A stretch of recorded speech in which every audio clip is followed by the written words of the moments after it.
在每个人的味蕾里都藏着一份独特的记忆和情感。就像这碗朴实无华的热干面，总会让我想起一个人、一座城。那把经过岁月沉淀的老竹勺，兜住用麻油拌过的凉面，在沸腾的鸡汤里烫三下。出锅后迅速往里面加上姜葱、蒜末、酱醋、白糖，以及榨菜丁、芝麻酱等11种佐料。一碗好的热干面，从过水烹炭到调味拌料，必须要一气呵成，甚至精确到秒级，这样才能保证顾客吃的时候热香四溢、丝丝顺滑。否则一旦冷掉，便会又干又坨，味同嚼蜡。在武汉人的早点中，除了热干面外，汤包和豆皮也是很受欢迎的风味小吃。像这家汤包店已传了8代人，是真正的100年老字号。其馅料多达10几种，从猪肉、虾仁到蟹黄、甲鱼，口味是应有尽有。他家的包子不仅皮薄汤多、鲜嫩味鲜，同时还有一股淡淡的清香味。这是因为包子在蒸制时笼底会铺上一层松针。而汤包的吃法也很讲究，流传最广的口诀便是轻轻提，慢慢移，先开窗再喝汤，蘸着姜丝香醋全吃光。还有豆皮，制作时先把米浆、豆糊和鸡蛋液放到锅里，摊成一层薄薄的豆皮，接着翻到另外一面，铺上一层糯米，撒上肉末、笋子和榨菜，再用锅铲切成小方块。待豆皮煎得黄如月色、外脆里嫩时，撒上些许葱花便可出锅。这道小吃味美价廉，一盘只要3块钱，在武汉早点中堪称灵魂般的存在。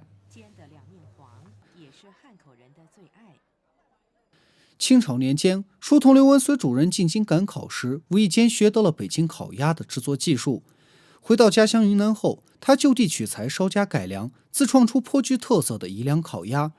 像北京烤鸭外面抹的是麦芽糖水，而宜良烤鸭抹的是野生蜂蜜水，所以烤出来是诱人的枣红色，同时还带着一股天然的芳香。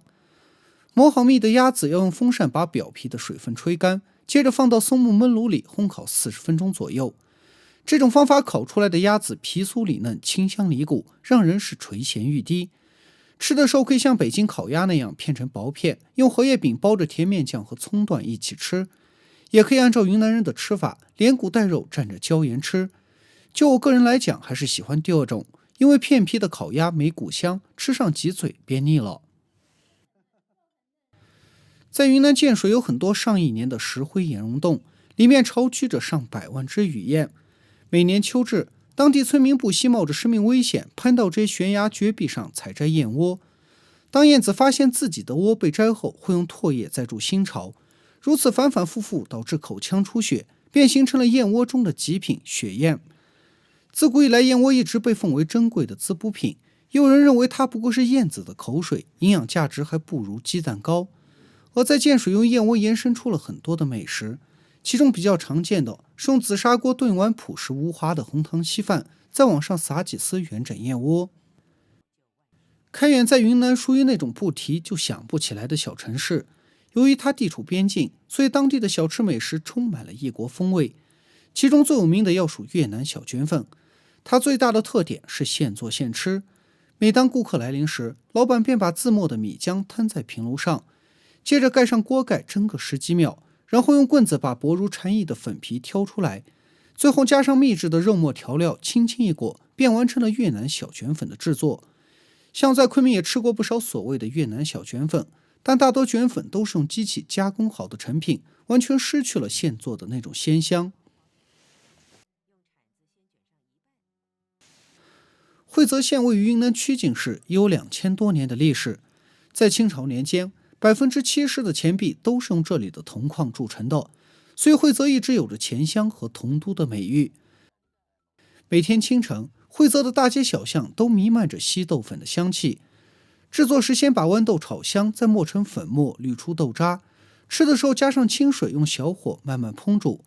吃稀豆粉一定要搭配上油条和苦荞丝，另外根据个人的口味，再加上些许碎蒜姜末和油辣椒。当年著名作家紫禁城以一句眼泪如兰州拉面般滚了出来而震惊文坛，由此还延伸出了不少网络热梗。而到了甘肃兰州，拉面确实是不可不吃的美食。肉品中最鲜嫩美味的是羊肉，是当地人必不可少的美食，一日无此君。南宁最有名的小吃是生炸米粉，它最大的特点就是2个字：新鲜。像我们现在吃的米粉都是工厂里统一生产后再送到餐馆里，而南陵的米粉都是现榨现吃。制作时先把调好的米浆团放到合漏床的空腔里，然后一人吊住木棒使劲往下压，这样米浆团就变成了新鲜纤细的米粉。虽然看起来不太卫生，但口感和韧性却非常好，能像面条一样久煮不断。烹饪时米粉只要过水一烫，加上肉末调料便可食用。每逢秋季，西湖岸边的桂花随风而下，人们将其收集起来，制成各种各样的美食小吃。这其中比较常见的是桂花糖和桂花酱，如果再配上一碗西湖藕粉，那便是满嘴的甜润芳香。当然，到了杭州，要学着那皇帝老鹅去尝一尝香而不腻的东坡肉、鲜美的西湖醋鱼，还用西湖荷叶与绍兴美酒包烧的叫花鸡。常言人生无常，大肠包小肠。在河南罗山有一家连招牌都没有的老字号，他家的大肠汤一碗只要4块钱，吃起来鲜香柔韧，油而不腻。如果再加上一些豆腐豆芽，便是妥妥的下饭神器。这道美食的精髓在于那一股醇厚的臭香，会吃的人觉得余味无穷，不会吃的人却是双眉紧锁，心事重重。那么本期解说就到这里，更多关于美食的精彩内容，请大家持续关注。如果你觉得我的作品还不错，请长按点赞支持。